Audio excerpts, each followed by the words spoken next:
Yo, welcome back to KAMMA. I'm Khalil Deal. Mandio. And we are KAMMA. We're about to talk about UFC 327, which is going to be Yuri Prochazka versus Carlos Ulberg. This event is taking place in Miami, Florida, at the Kaseya Center Arena. And I can't wait to get into this fight and into this card. We're going to talk about our early predictions and breakdowns for the prelims. And the first fight is Charles Radke versus Francisco Prado. Then we got Kelvin Gastelum versus Vicente Luque. We got Markel Medeiros versus Chris Padilla. Tatiana Suarez against Lupita Godinez. Mateusz Gamrot against Esteban Ribovics. Then we got Kevin Holland against Randy Brown. And the main event of the prelims is none other than Patricio Pitbull versus Aaron Pico. So to start us off, Andy O, with the first fight of the prelims, who you got here between Charles Radke and Francisco Prado, man? Okay, here we got Charles Radke, who I am going to pick in this fight. I think he's going to be able to get the more shots landed because while Prado has good offense, he has pretty bad striking defense, and he doesn't really move his head that much. He absorbs around five strikes a minute, and so his defense is pretty shitty. I think there will be opportunities for the more technical, I think, Radke to get through, and Radke, I think, is probably the better grappler, but Prado has the better subs here. And I think it's, basically do or die time for Prado. He's lost three in a row. And I don't know if he's going to be able to handle Charles Radke's left hook there that everyone raves about. Although I think Mike Malott's left hook is better than his, because that's the way Mike Malott put away Charles Radke, if you remember. So yeah, give me Charles Radke by decision or knockout. Okay, man. Yeah, Charles Radke, man. This guy's fighting style is his ability to deliver significant strikes. He's a very powerful puncher, and he maintains a strong defense. He has a record of 11 wins and 5 losses. He's very, very good, man. He's known for his takedown defense. This guy can stop takedowns at a very high level. He also has very good submission skills and knockout power. He's got 5 knockouts, 3 submissions. He's very well-rounded. And Francisco Prado, he's very aggressive, also very well-rounded. He has a high-volume, controlled chaos style. He lands powerful hooks and intense pressure. He mixes explosive striking, including overhands and spinning attacks, with dangerous ground and pound, including a notable Von Flue choke. He throws with immense power. He's content to brawl in the pocket and sometimes displaying raw but effective kickboxing fundamentals. He frequently targets the legs with calf kicks and throws spinning elbows. While having a background in Taekwondo black belt and Brazilian Jiu-Jitsu purple belt, his grappling is often used to secure dominant positions for heavy ground and pound. So this fight's going to be a pretty good fight, I think, to start off the card. The only problem with Francisco Prado is he has a problem with his takedown defense. His takedown defense is not very good. We've seen him getting taken down by many fighters, such as Nikolai Veretnikov, Jake Matthews, Daniel Zellhuber, Jamie Malarkey even was able to take this guy down. So, the guy's lost 4 out of his last 5 fights. He's just not going to be able, I don't think, to beat Charles Radke, who's also going to be able to take him down and use his ground skills as well. I'm going to go with Charles Radke as well. I can't go with Prado, man. The guy's lost 4 out of his last 5 fights. I can't do it. Give me Charles Radke. He also has another problem. He's capable of getting takedowns, but he has a hard time keeping them there also. So that's right. And Charles Radke also is going to have a 3.3-inch reach advantage as well in this one. So that's also going to help him out. But yeah, give me Charles Radke to win this one by...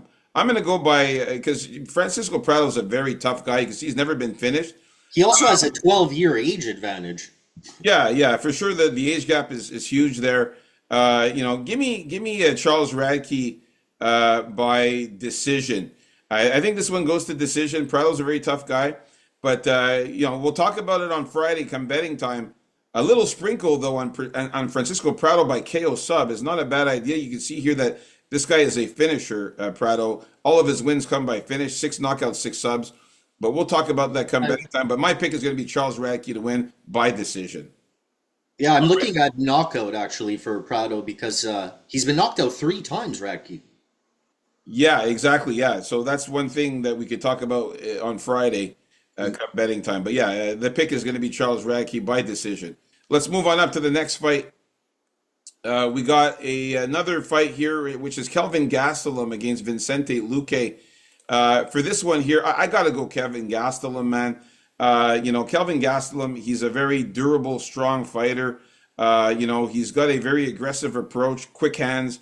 He's known for his ability to execute fast 1-2 combinations. He has a strong background in wrestling, which allows him to dictate the fight's pace and dictate where the fight takes place.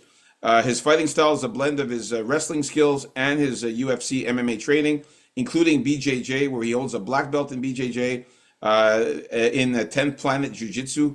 His aggressive style is a key factor in his success. He's got a very good gas tank and a very good left hook. Vicente Luque, he's well-rounded as well. He's a striker and grappler known for his high pressure, visceral style, incorporating a sharp, versatile left hook and powerful ground submissions like Darce and Anaconda chokes. He often fights from a boxing-inspired guard, setting up his signature left hook as a dangerous counterpunch, while also using his grappling to finish opponents on the ground. I have to go Kevin Gastelum here. You can see that Vicente Luque just hasn't been looking good lately. Last fight, he got beat up badly by Joel Alvarez. Fight before that, Kevin Holland was managed to submit him, and he also got knocked out by Joaquin Buckley a couple fights before that. So yeah, I'm going to go with Kelvin Gastelum to get the win here, and I say he'll win this one by knockout or decision. I say the thing about this fight is just that Luque is not really as durable as he used to be ever since he got that brain injury. Yeah, And so that's why I'm going to be picking up Gastelum here. Vicente Luque, he's good in close, as is Gastelum with his good boxing. Uh, I don't know if he's going to be able to get one of those anacondas or Darce chokes on Gastelum here, and I don't really know if I don't really think this fight is going to be going to the ground all that much. So I think it's going to be pretty much a stand-up battle, and I think Gastelum's more durable in there, and I think he's going to be able to pull off the win, maybe even knock him out. But I'm probably going to go with decision here for Gastelum. And one more thing. Did you notice the picture of Gastelum on Topology? yeah. Unreal. Do you remember Gastelum ever looking like this? Yeah, Oh it's been a my long God. time since he's looked that good. Yeah, Gastelum often comes into the face-offs a little chunky. We'll see how he looks this Friday at the Even Battle. yeah, even when he makes weight, I don't remember seeing him like this. Crazy. All Yeah, right. stay tuned for the Fabulous Face-Off show on Friday. We'll see how he looks. All right, let's get moving on to the next one. Me and Andy O agreeing on Kevin Gastelum and also on Charles Radke. Before that, let's keep it going. The next fight we got here is Markel Medeiros versus Chris Padilla. This is going to be also a very good fight, I believe. Markel Medeiros, he's a very good It's new me though. up-and-comer. It's me. Oh, yeah, it's your turn. Sorry, my bad. So yeah, Majeros, you gotta like this guy for his flashiness, and he's unorthodox. I admire like some unorthodoxy in my favorite fighters. So he does those stance switches very well. He has a lot of variety, which I like, and he feints you out. Also, his kicks are good. Good calf kick here. We'll see how useful that is against Padilla if he uses it. And he can grapple also if he gets you down. It's probably going to be, more against a cage type of thing. And Chris Padilla here, what can you say? He's been quite the surprise coming out of the minor leagues here. He always seems to be the underdog. He's not, however, the underdog in this case. But he himself is a real dog. And I think his striking defense is going to benefit here. He's good in the pocket also, and he can smash you up with some elbows in there. and his grappling is all right too, man. It's not complicated; it's simple, but it gets the job done. I'm gonna go with Chris Padilla with the taco to pull this one off. Give me Padilla by decision or submission. Yeah, Markel Medeiros, man, he's known for his sharp striking and his orthodox stance. His fighting style is it's about significant strikes and takedown defense. He's pretty decent in his takedown defense. He showcases his ability to deliver powerful punches, maintain advantageous positions in the clinch. He's built his career around a disciplined approach, having overcome personal challenge to reach the octagon, and he's recognized for his determination and technical growth in the sport. Chris Padilla, known as Taco, as we talked about here, as Andy O just mentioned, this guy is a very good fighter. He's very versatile. He's got a very good fighting style that combines elements of Brazilian Jiu-Jitsu, Muay Thai, and wrestling. He's very explosive. He's got good finishes and a relentless style. He's often described as no games, just action. His ability to adapt to different opponents showcases his skill and determination. And you can see here, out of his 17 wins, got 9 knockouts, 5 submissions, 3 decisions. So he's very well rounded. One thing I noticed also, even though he's going to be an inch shorter than Markel Medeiros, he's going to have a significant 5-inch reach advantage, Chris Padilla, in this one. So I like that about Chris Padilla.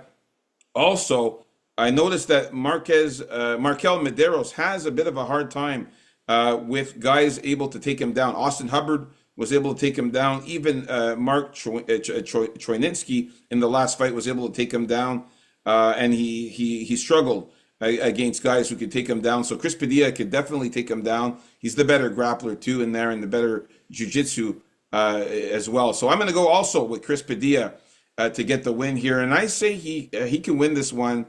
I'll say he wins by a submission or decision. I think that on the ground he could surprise Medeiros there and latch in a sub or win a decision here.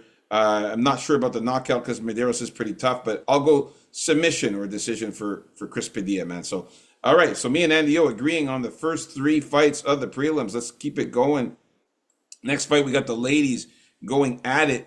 Last week, guys, I hit on my lady parlay. All 3 ladies hit. So hopefully, let's see. There was only one lady fight in this one here, and it's Tatiana Suarez against Lupita Godinez. So for this one here, Tatiana Suarez. You're just gonna have to get a 3-way parlay going on here for this fight. Yeah, I don't know what I'm going to do with this one here because there's only one lady fight. But Tatiana Suarez, she's heavily influenced by her wrestling background.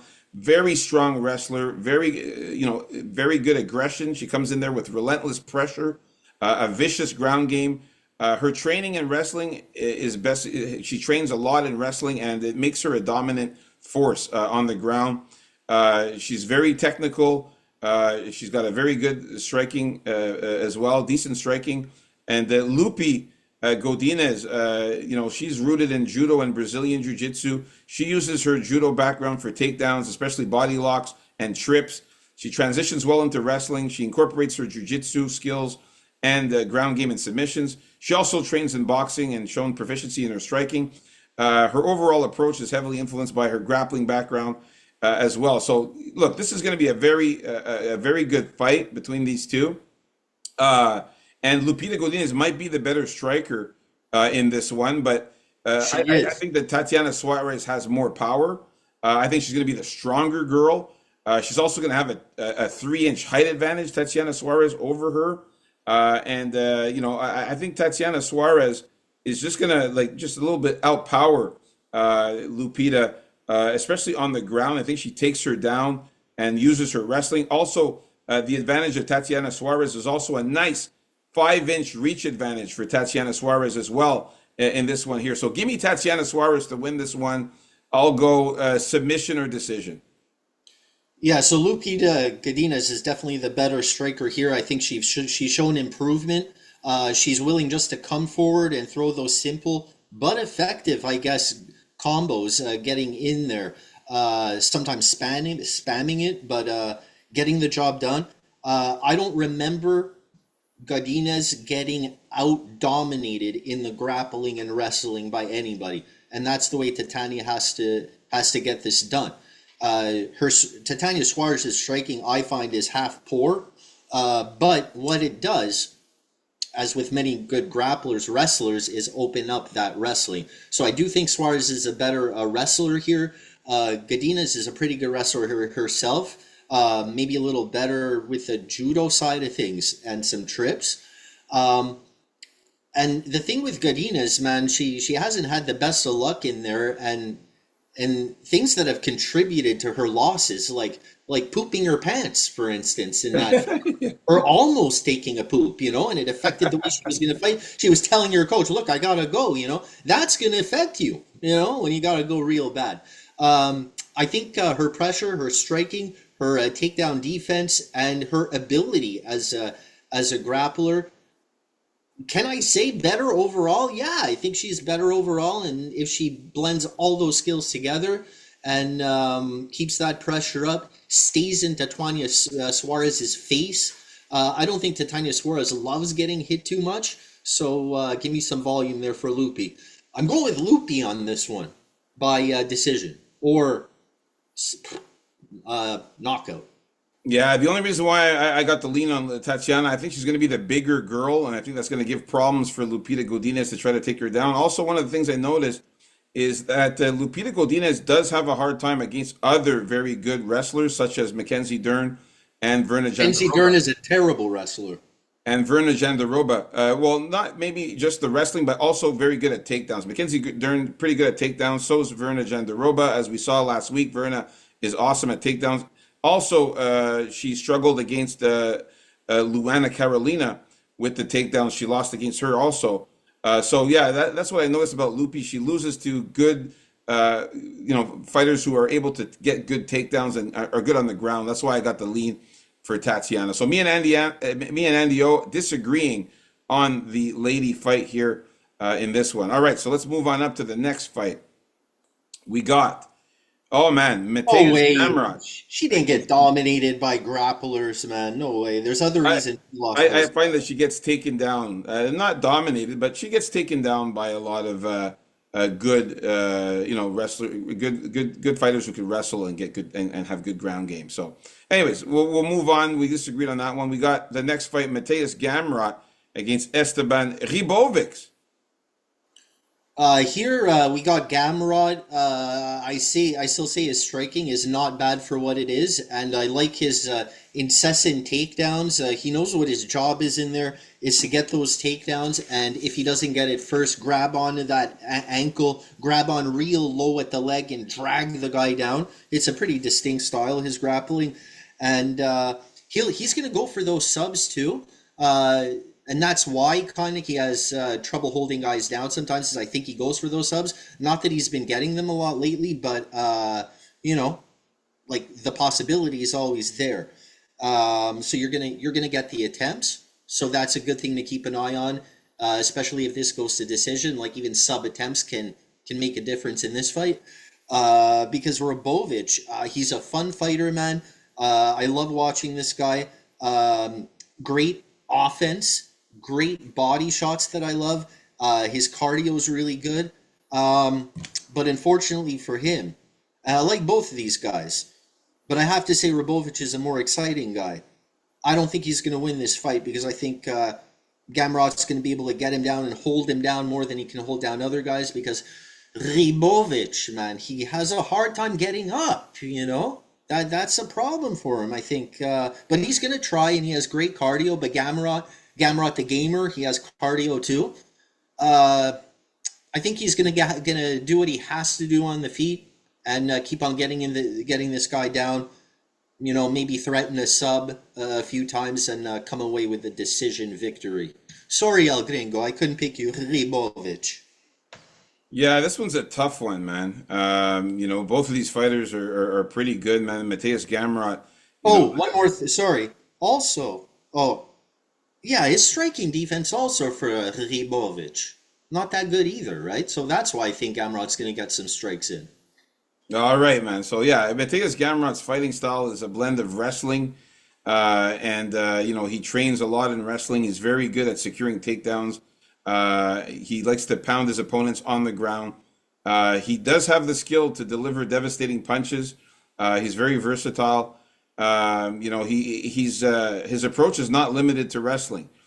He also has knockout finishes, and obviously he is a better wrestler than he is a striker, but he can strike. He has 8 knockouts.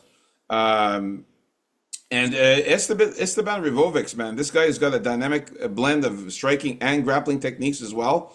He's known for his speed, precision in his striking. He lands good blows while also being adept at evading counterattacks. He possesses a strong grappling foundation as well, and he's able to control the pace of fights, dictate the action, and he's able to adapt to different opponents. So, like I said, this is going to be a tough one here, man. Obviously, Gamrot's got the experience as well. I'm really torn between these two. I'm just wondering if, like you said, Andy O, about the takedowns there. Esteban Ribovics might struggle getting taken down a lot because we know Gamrot, man. This guy is really good at getting takedowns, and he's relentless on the ground, man. Yeah, He's it's on like you. if he fails a few times starting out, he's going to try again. He's going to end up getting this guy down. Yeah, he likes to control you when he gets you on the ground, and likes to get the control time. He stays on top of you, and like you said, Esteban has a hard time getting up. It's a tough one. I'm gonna slightly lean Mateus Gamrot also in this one. I was really torn in this one. I wasn't sure who to pick here until we did the show here. So yeah, I'm gonna go with Gamrot as well here. I think the veteran savvy of this guy. Obviously, he fought the better competition, man. You look at the competition between the two of them. Mateus Gamrot, man, the guy's fought so many good fighters. Charles Oliveira, Ludovic Klein, Dan Hooker, RDA, Rafael Fiziev, Jalen Turner, Benil Dariush, Armin Sarukian, Diego Ferreira. The list goes on. And when you look at Esteban Ribovics and who he's fought, it's not as impressive. We're talking Loic Radzhabov, Kamuela Kirk, Terrence McKinney, Daniel Zellhuber, Nasrat Hakparas, Elvis Brenner. It's not as eye-popping as the fighters that Gamrot fought. So yeah, I'll go with the Mateus Gamrot to get the win here. And I'll say submission or decision, just because Gamrot's very tricky on the ground. He might try to latch in a sub there. We know Gamrot's not the most powerful of strikers, so I don't think he'll do too much damage with his punching power. But I think a sub is live. But yeah, I'll go sub or decision here for Gamrot, man. So me and Andy O agreeing on this one as well. Let's move on up to the next fight. We got the co-main event of the evening here. If you haven't already, guys, hit the like button. Subscribe if you're new. We're trying to get to 150 subs. Shout out to all the subscribers out there. Let's get to 150. Hit the sub button. Hit the like button. Let's get it. All right, so Kevin Holland versus Randy Brown. If you guys know me, I've always been a fan of Kevin Holland. I liked him a lot. I always liked the way this guy comes out there. I think it's me though again. Is it your turn? Sorry, my bad. Go ahead. Yeah. You know me. I have a very No, hard. it's me. It's me. It's Oh, me. is it? Yeah, yeah, No. yeah. It's my turn. Let Yeah. me just say I have a very hard time trusting Kevin Holland Yeah, here. so do I. Yeah, so this is what I was gonna say about this one, man. I love Kevin Holland. He's fun to watch. He's cool. He always trash talks in there. He's awesome. He's always willing to fight. But I can't trust him in betting. I can't pick him to win because he doesn't care. He comes out there and he doesn't give a shit if he wins or loses. And he said it. I don't care if I win or lose. Well, he doesn't want to be recognized in Walmart. That's it. Like he goes out there for a paycheck, man. His fighting style is very diverse, though. He's got an unorthodox mix of styles. The guy's got a kung fu background, strong striking and grappling skills. He's known for his speed, unpredictable combinations. He's able to switch seamlessly between striking and grappling. He's pretty dangerous sometimes, unpredictable. He's got spinning attacks, flying knees sometimes when he wants to fight. He's a dangerous striker. He is a black belt in Brazilian Jiu-Jitsu, so he could get subs as well. And Randy Brown's primarily a striker with a background in boxing and Brazilian Jiu-Jitsu as well. His fighting style, he's got powerful knockout power. He's got good range. He's known for his precision striking. He's got particularly a potent 1-2 combination. He's got a double jab and that's followed by a right hand. He began boxing at a young age in Jamaica. He's a really good boxer. And he's got solid grappling as well. He also has a black belt in Brazilian Jiu-Jitsu. So this is going to be an interesting fight. But I'm gonna go with Randy Brown. I gotta go with bad rude boy Randy Brown, and I gotta take him because I just don't trust Kevin Holland, man. I just don't think he cares. I think he's gonna come in there, pitter patter with some punches, talk his shit, you know, make a lackluster effort. I don't think he wants it badly. I don't think he cares. So give me rude boy Randy Brown to win this one here, and I'll say he wins by knockout or submission. I think he can finish Kevin Holland in this one and surprise Kevin Holland with a knockout or a sub. So give me Randy Brown to get the finish, man. I was thinking up until basically now, who am I going to pick in this fight? But yeah, I'm going to have to lean with it. I can't trust Kevin Holland side. I think I'm going to be going with Randy Brown here. Sometimes Randy Brown looks like a killer out there. Sometimes he doesn't. Like Kevin Holland, on top of what you said about his lack of desire to win, maybe just the general inconsistencies in his fights. Like if you look at them themselves, like he is rangy. He can use his range pretty well when he wants to. He doesn't always want to. He has power. He has a nice snapping shots. I think he has more power than Randy Brown. Um, but here, Holland at this weight class is usually the taller guy, and the rangier guy. I'm not sure about the length, the reach advantage here. The reach advantage. It's really close. As a matter of fact, he's going to have Kevin Holland just a 3-inch reach advantage. So it's not really significant. They're the same height, too. It's not going to be that significant. I'm leaning towards Randy Brown, just to be. He doesn't have the greatest killer instinct, I find, but just to be more methodical, not to be shaken off his game, and just outpoint Holland, be smarter defensively. Some nice sharp kicks in there at Holland's legs never hurt, and Holland's had some struggles against like middleweights, and I don't know how much weight Randy Brown cuts, but he's not a small guy. And the thing is, if he can manage to get Kevin Holland down, if he can hold him there, that would make me feel a lot more confident. I just don't know how well he can hold him down there, but we've seen Holland at times be very stuck on his back, and maybe Randy Brown's size will help him out here in doing that. So yeah, give me Randy Brown by decision or knockout. Yeah, you look at the last few I'm fights. going through my train of thought right now to justify the pick. I think that makes sense. Hey, they're here to help you out a little bit. You look at the last few fights of Kevin Holland. He lost to Mike Malott by unanimous decision. He lost to Daniel Rodriguez, of all people, man, by unanimous decision. He lost to Renier de Ritter. He lost to Roman Dolidze. He lost to Michael Venom Page, who's very similar to Randy Brown. And he lost to Jack Della Maddalena. Who's he beat in the last 9 fights? Michael Oleksiejczuk with that lucky armbar that Oleksiejczuk didn't even want to tap out from. Gunnar Nelson, who hadn't fought in a long ass time before that fight, and Didn't fight in like 5 years, that guy. yeah, and Vincente Luque, who's pretty much washed now. So he's only beating like really lower level, like opponents, except for the Michael Oleksiejczuk, which I think was a fluke in that one. But Randy Brown, you look at Randy Brown's last fights, man, and he's been doing pretty good. He lost to Gabriel Bonfim. We can't give him shit for that. Gabriel Bonfim's awesome. He beat Nicholas Dalby. He lost to Brian Battle. Brian Battle is really awesome. He beat Elizeu Zaleski dos Santos. He beat Muslim Salikov. He beat Wellington Thurman. He beat Francisco Trinaldo. He also beat Chaos Williams, Jared Gordon, Alex Oliveira. So you got to look at it like that also, that Randy Brown, he's been beating guys and, some good names. Whereas Kevin Holland's beating, the lower level guys and not good names. So, yeah, I got to go with Randy Brown here. Plus, Kevin Holland doesn't care. All right, so moving up to the main event of the evening, guys. We finally got to the main event here. We got Patricio Freire Pitbull against Aaron Pico. Andy, who you got in this one, bro? And before I get into this one, everyone, these animals fight themselves in the cage. We fight the algorithm, so help us out. Like and subscribe, it helps a lot. This one here, I'm going to go with Patricio Freire here. I think I don't have any faith in Aaron Pico. I'm sorry, man. Just look at who he's beaten. Look at the quality of opposition. The guy's been knocked out 4 times for a reason.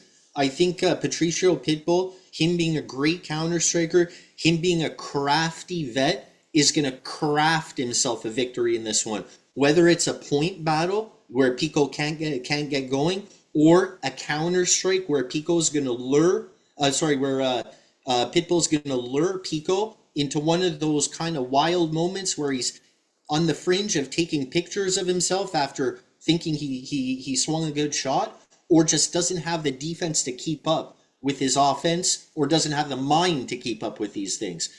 I think Pitbull's going to win this fight. I'm glad he's a big dog here. No faith in Aaron Pico. I think Pico may be released after this fight. Real deal. Yeah, Pitbull, he's very aggressive. He's got a dominant Brazilian Jiu-Jitsu style. He's marked by his relentless pressure and compact yet muscular frame. He's a very good technical skills and wrestling abilities as well. He's got good grappling skills, and he's determined. To his craft. He's determined and committed to his craft. Aaron Pico, though, he's got a blend of wrestling, boxing, and striking. He's very aggressive. He's got an explosive approach. He utilizes his wrestling background to excel in takedowns and grappling control. Pico's developed impressive knockout power and technical ability. He's got very good striking as well. It's going to be a good fight. I think this one's going to be a banger. But I got to go with Aaron Pico, man. I think he's better. I think that Aaron Pico looks really good. I think he's going to have he's going to have the height advantage. Also, he's going to be 2 inches taller than Patricio Freire. And I didn't like the way Pitbull looked in a few fights in the past few fights. Especially his UFC debut there when he looked terrible against Yair Rodriguez there, and he lost that unanimous decision. It's a first fight blues. But Pico, he looks pretty promising, man. He lost to Lerone Murphy, but that's nothing to sneeze at. Lerone Murphy is awesome, and I just think Pico's going to make a good comeback fight here and win. Give me Pico to win by knockout or decision. So there you have it, folks. Me and Andy O in disagreement with this last fight. Our early predictions and breakdowns for the prelims. Stay tuned for the main card coming up next. Like and subscribe. KAMMA, let's get it. Peace out. MMA, baby.